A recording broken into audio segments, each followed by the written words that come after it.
Hey everyone, and welcome back to making your first 3D game in Unity. I'm Ryan, and by now we've created a terrain for our player to walk on, and then of course we've made our player been able to walk around as well as move the camera with the mouse. So next up we're going to add a gun object for the player to shoot with, and then some barrels to take some shots at, get some target practice in before those enemies start coming down on us.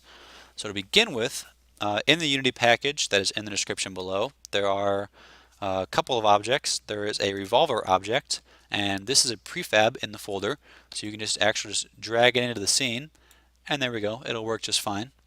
And then I'm going to drag it onto the player to make it a child, and then just set all of the position back to 0. So now it's inside the object. I'm going to move it a little bit forward, and there we go. I'm going to now switch to the game tab so you can see, whoa, that is what the player is seeing right now, and that is not pretty. So what I can do now is using the X, Y, and Z slider trick, I can just hover over the X in the transform and then just, just drag everything, slide everything around where I think it looks good.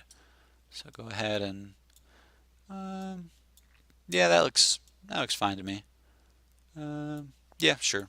Doesn't have to be perfect, but just so the player knows that they have a gun and they know that they're able to use it, then that is totally fine. So now, because we made it a child, as we play, as we walk around, you should now see that the gun is following us. As we look around, the gun is following us.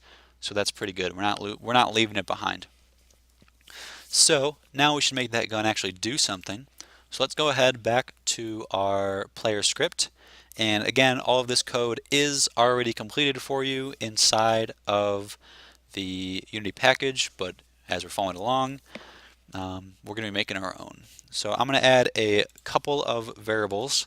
To begin with, I'm going to actually create a private Raycast hit, and then we're just going to call this Ray hit. Then we're going to make another variable, which is going to be a private float shot length, and I'm going to set that to 100. Then we're going to make a private float bullet force, which I'm going to set to 500. And then I'm going to make a private float shoot timer, and I'm going to set that equal to 0. Now we'll go through these one at a time, but as we go on, we need to actually get some more input from the player. So we can do an if input dot get mouse button down, and then in the parentheses put in 0. So basically this check to see, does the user ever click the left mouse button? And if yes, then we're going to do something. The 0 means left. I think if you put in a 1, it is right, and the middle is 2, I believe. And then we also actually want to make sure that the user is not just rapidly clicking as fast as they can. So we're going to add in that shoot timer as well. And pretty much every 3/4 of a second, they should be able to shoot again. So 0.75 float, which is what the F stands for, now we can do something. So inside of this, first things first, we should actually reset that shoot timer so they can shoot again. So set that equal to 0, and then it'll keep on building up over time. We'll take care of that later. But we're going to do a trick in Unity which is called a raycast. So if I do physics.raycast, what it does is it'll shoot basically an invisible beam from a position that you supply to in a direction that you specify, and then if it ever hits anything, it will return true. So this is very good for checking to see if a bullet is going to hit something, because bullets usually are going very, very fast, so the Unity physics system can't keep up with it. So this is kind of a neat trick to keep track of what your bullets are aiming for. And since bullets are very fast, they travel large distances, so this is easier to check if it ever hits anything. So inside of this, we're going to do transform, lowercase transform. Autocomplete is not helping. Transform.position. This is the current position of the player. So we should always check to see if it's in front of us.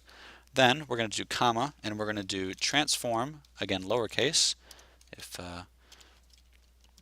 MonoDevelop wants to help me autocomplete, we're going to do transform.forward. So basically saying directly in front of the player, we're going to see if there's anything there. And that's because we're always rotating our player.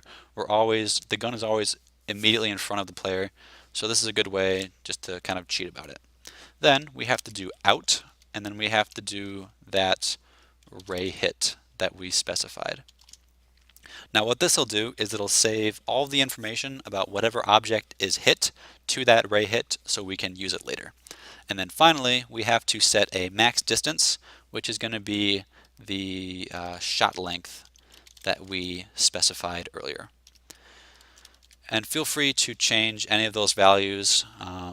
The 100 shot length, that's just a distance of 100. I think you can't really shoot a pistol that far. But what do I know? I just make video games for a living. Now that we actually have hit something, because that's what this if statement does, we want to check to see if we ever hit anything. So actually, before we go about doing that, we need to actually add something to shoot inside of this scene. So again, in the Assets tab, we have the barrel object, and inside this there is another prefab for us to just click and drag in. Whoops, make sure you are in Scene tab to do that. And then we can click and drag it in, and you can see that this barrel has actually a child of the barrel. And it's already got some components, but we're going to have to add some more. So let's go ahead and add another component, and this time we're going to add a rigid body. And what this does is it basically just lets this barrel undergo physics. So it uses gravity, it'll roll around, it'll get knocked over, stuff like that. Because we added gravity, we don't want to fall to the floor, so we actually have to add a mesh collider. And what this does is it'll just add a collision box, or I guess in this case a cylinder, around the barrel, and make sure that convex is checked, and you can make sure that your collision detection is working correctly if you see this green outline around the barrel.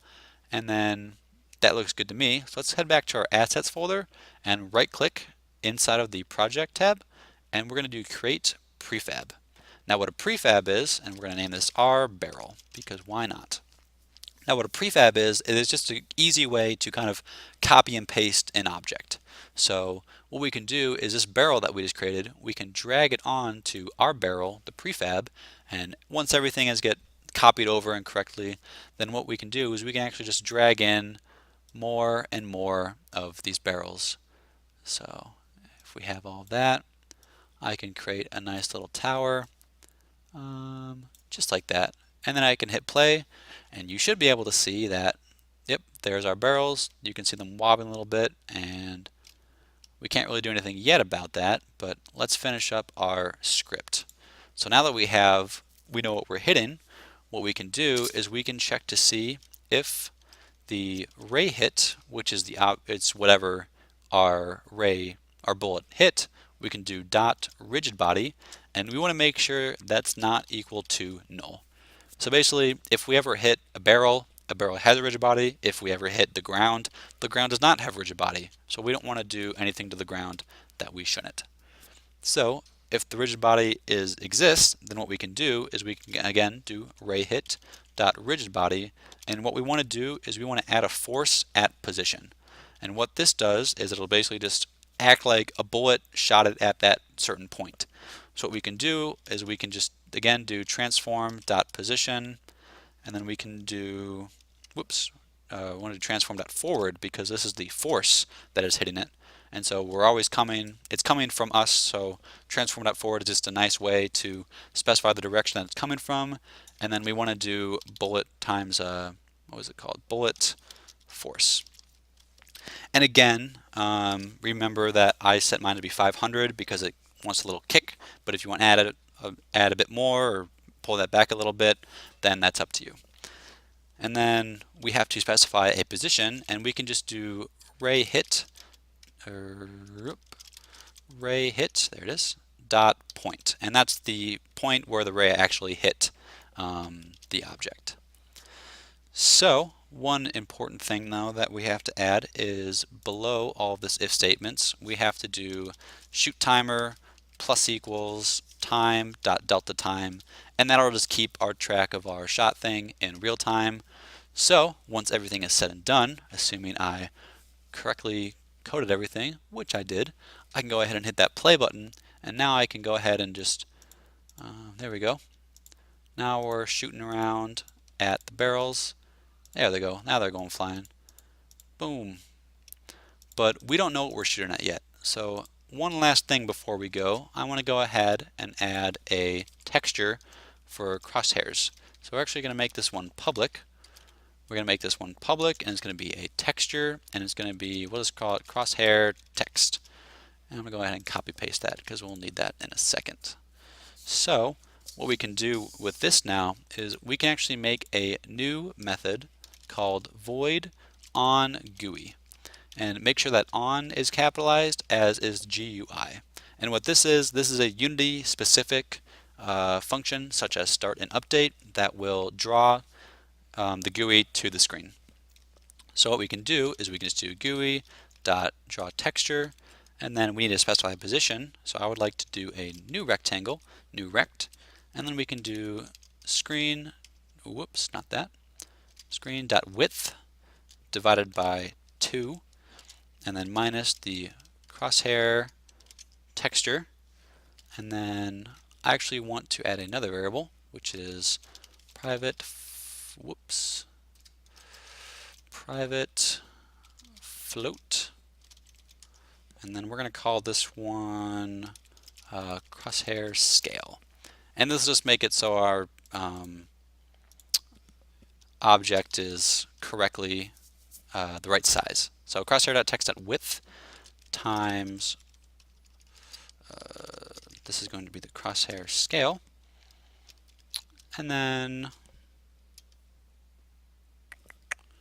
make sure all of my parentheses are correctly added up, and then divided by 2 for that, and then screen dot height minus the crosshair texture dot height, and then again times the crosshair scale divided by 2, and then the width of this is going to be the crosshair texture dot width times the crosshair scale. And if it doesn't make much sense what's going on here, this is just GUI stuff, so don't worry about the math too much, but this will just position it in the middle of the screen so we can know what we're shooting at. Search scale. And then finally, now that we have our rectangle, we can just simply put the crosshair texture right there.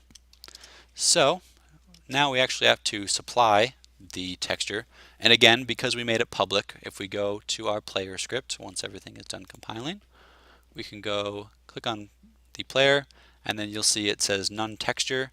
You can either drag it on, or you can just hit this little circle, and we want this crosshair right there. Crosshair is G, I guess. And then now if we go ahead and hit play, you can now see that we have nothing. Why is there nothing? So I should probably set the scale to be not 0, I just realized. So let's go ahead and set that scale to be, I found 0.35f to work pretty well for me. So there we go. We're going to go ahead and hit play, and assuming everything is all correct, everything should be appearing nicely. There it is. So now you can see that if we hit to the top, it goes flying. If we hit to the bottom, it just kind of nudges back a little bit. And then again, you can see that we're not clicking rapidly. It's not going flying. It's just hitting a couple times. So there, that shoot timer is correctly working. And now we have a working gun as well as barrels that are able to be shot. So in our final part of this series, we're actually making some enemies, and we're going to add some health, and we're going to add basically just a kind of goal for this game. So thanks for watching. Tune in next one, and we'll take care of finishing up this game. If you have any questions, anything I missed, go ahead in the description below, or the comments below, and leave anything you want to figure out. All right, see you then. Bye-bye.